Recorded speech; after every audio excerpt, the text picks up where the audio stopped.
Good evening, travelers. Welcome to another What's Up Wednesday. Today, I'm going to discuss the subject of medical on the road. One of the questions I had was, do I have health insurance? Yes, I do. I am on Social Security disability, and with that comes Medicare. It's the same type of Medicare you get when you're 62 or 65. And it's the same costs as that Medicare as well. There is a cost for Part B Medicare, and that sometimes, if you are on a very limited income, can be covered under your state medical insurance, that particular cost. And that is called a QMB. Which means qualified medical beneficiary qualified medical benefit. Every state in the United States has that benefit within their state health and welfare medical system. And what that is a medical savings plan, and if your income is low enough, you can qualify for that state medical help to help pay that Part B premium.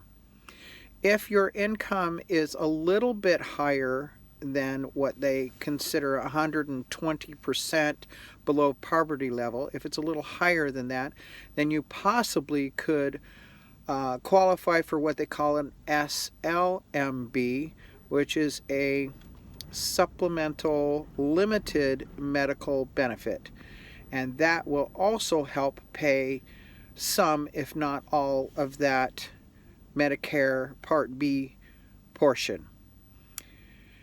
Other than that, then you also have to have a supplemental insurance, which I do not have.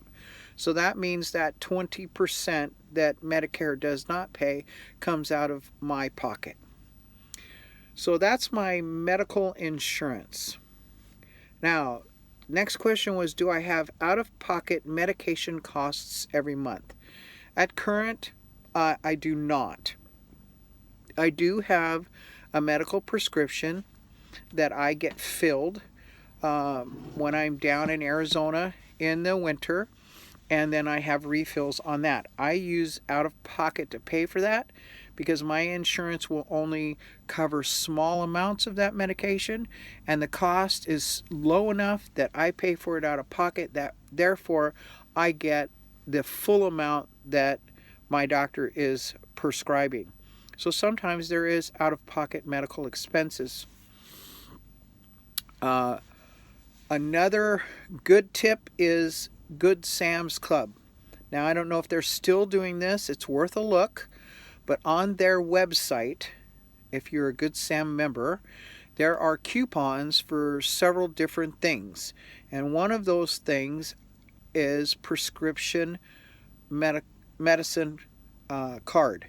And you can print that out and take that to your pharmacist and get a discount on some of your medications. And for me, when I was taking prescription vitamin D, I think I was on vitamin D2 prescription, which was a serious high dose, that card came in handy. It paid quite a bit of the cost of that vitamin, because Medicare won't pay for vitamins. They don't consider them medicine.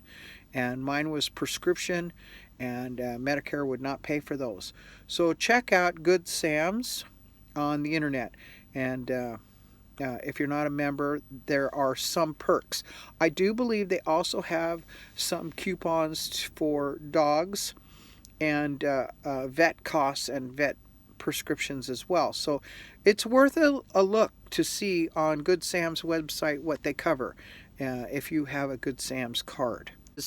How do I about planning for when I'm not able to travel, such as in the future, or just decide how to best to spend my golden years?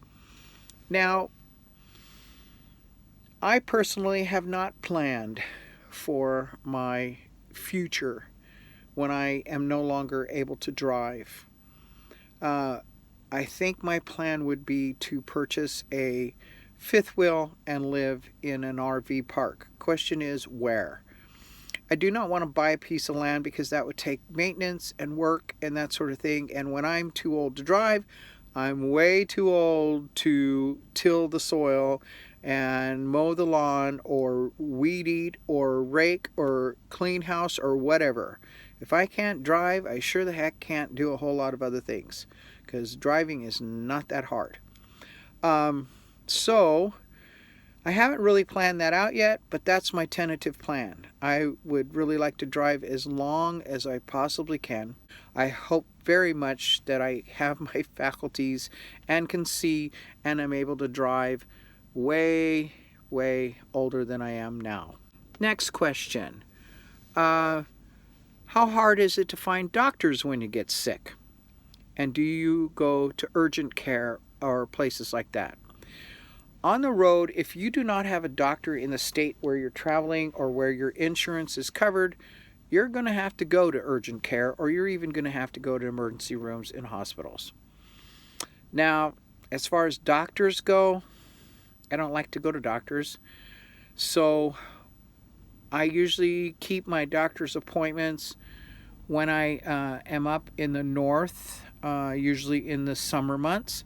However, this particular year, I'm going to be staying down in the Arizona, New Mexico, southern Utah area for the summer months, and I do not have a regular doctor that's familiar with my health issues here. I do have a doctor that I frequent for my hormone replacement therapy, and that is in Phoenix, and I will be seeing them and talking to them about possibly getting a medical doctor for maybe my knee, because my knee needs to be looked at. Other than that, I don't see a doctor, and I don't go. There's nothing they can do for me. I've done everything I can, and so I just do one day at a time and do what works for me. Another big question is what happens when you become very sick. Like I said, you have to do urgent care clinics. You would have to do emergency rooms. Now, I was sick last year. I was in, just outside of Phoenix. Cannot remember the name of the town. But there's a small hospital there. And I thought I was having an appendix attack, and I thought, oh my gosh, I'm going to have surgery. Now I have Jake. He travels with me, and that's part B of this question. What do you do if you get hospitalized or have to have surgery and you've got an animal? So first off, we'll go to the emergency room, and I went there to have my stomach looked at, and Jake is an assistance dog. He's trained to be an assistance dog. So he is allowed to go into all places of public accommodation, and that includes emergency rooms. Now, he cannot go into a surgical suite, but he can go into the emergency room. Now, the word I used here was trained. He is trained. He's not just a pet. He does not just perform emotional support. He is actually a bona fide trained medical assistance dog. So he is considered durable medical equipment, and he cannot be turned out of a hospital. So Jake went with me when I thought I was going to have surgery. Now, if I would have had to have emergency surgery, I would have had to contact someone to come into that hospital and take care of him. I did not have a plan in place. A plan would be a really good idea at this point. Now, some of the things I'm thinking about are dog walkers, maybe a dog daycare, and finally and very last would be for him to go into a kennel. That is not okay with me. So having a medical situation with an animal on the road and you're by yourself is really tricky. I have a lot of friends out here right now that are going to flee to the far reaches of America very shortly to go to where they normally go in the summer months.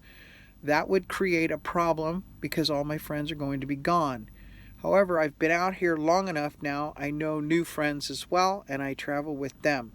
But it's a very good idea to have some sort of a backup plan if you need to be hospitalized and cannot take care of your animal. Even a service dog has to be taken care of by somebody other than medical staff. They are not allowed legally to take your dog to the bathroom or legally to feed your dog or handle your dog in any way. You have to have someone else with you or someone else that can come in and take care of your dog for you. When I went to Salt Lake City this last year, I had some surgery done there.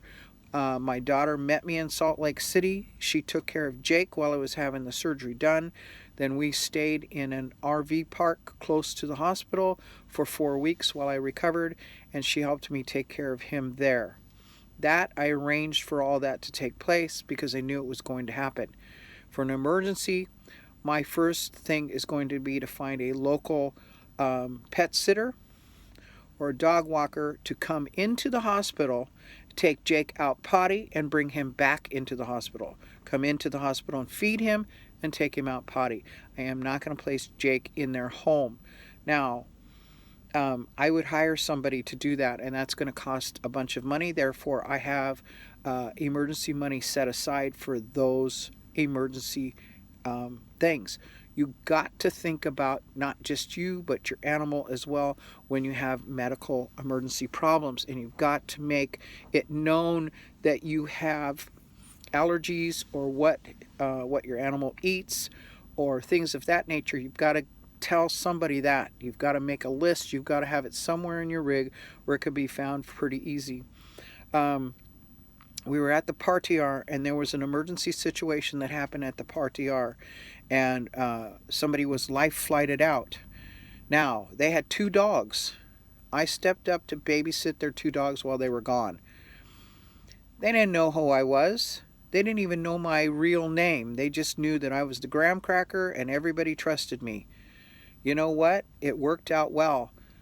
Yes, I'm a trustworthy individual. Would I have known who to drop my dogs off if I didn't have someone close by? I'm not so sure.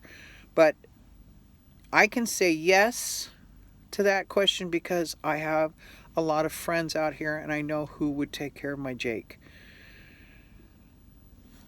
You never know when something's going to happen. So those are things you got to think of. A lot of people think of insurance and medical costs and that.